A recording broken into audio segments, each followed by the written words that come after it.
আগেই আগেই আসার দরকার ছিল, এতদিন পর আসলে হবে? এগুলো ব্যথা কিসের? ব্যথা পাইছেন কিসের? ওয়েল্ডিং এর বাবরি পরে পুড়ে গেছে। তো পুড়ে গেছে আজকে কয়দিন হয়েছে? 10-12 দিন। তো 10-12 দিন ধরে বসে আছেন আপনি। এটা পুড়ে যাওয়া কত স্থানগুলো কি ভালো হবে তাড়াতাড়ি? তো পুরাগার মলম লাগাতে হবে, এটা ড্রেসিং করতে হবে। আপনারা যদি এত গাফিলিতি করেন কেমনে হবে? আর এখানে যেগুলো লুম আছে লুমগুলো পরিষ্কার করতে হবে। এগুলো দেখেন এখান থেকে পুষ বের হচ্ছে, এটা পচে গিয়ে দেখেন কিভাবে ময়লা বের হচ্ছে। তো এটা ময়লাগুলো পরিষ্কার করতে হবে না? এগুলো যদি না করেন তাহলে হবে? নিজের কষ্ট নিজে পাবে। এই লুমগুলো সেটে ফেলতে হবে। এখানে যদি লুমগুলো থাকে, এগুলো যদি এখানে বাজে, আমি কিছু করতেছি না তোমাকে, তো ভয় পাওয়ার কোনো কারণ নাই। লুমগুলো কেটে ফেলতে হবে।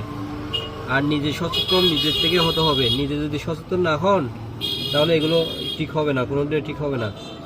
এগুলো পরিষ্কার করতে হবে, লুমগুলো সাইডের লুমগুলো পরিষ্কার করে দিতে হবে। আর নিজের কষ্ট নিজে যদি সচেতন না হন, সচেতন কে হবে? তাই বলবো সচেতন থাকবেন, নিজের কষ্টগুলো নিজে দূর করবেন।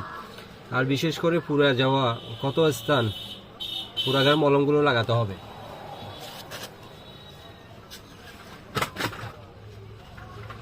ক্রিম বলতে পুরাগার ক্রিমগুলো আলাদা হয়। এই যে সিল ব্যাগ ক্রিমটা হচ্ছে আপনার পুরাগার জন্য, এটা পুরাগার জন্য লাগাতে পারবেন, আদার্স কিছু না। এখানে সম্পূর্ণ লেখা আছে আপনার কত স্থানে লাগাবেন। পুরা চিকিৎসার জন্য ব্যাকটেরিয়া প্রতিরোধ ক্রিম, এই সিল ব্যাগটা লাগাবেন।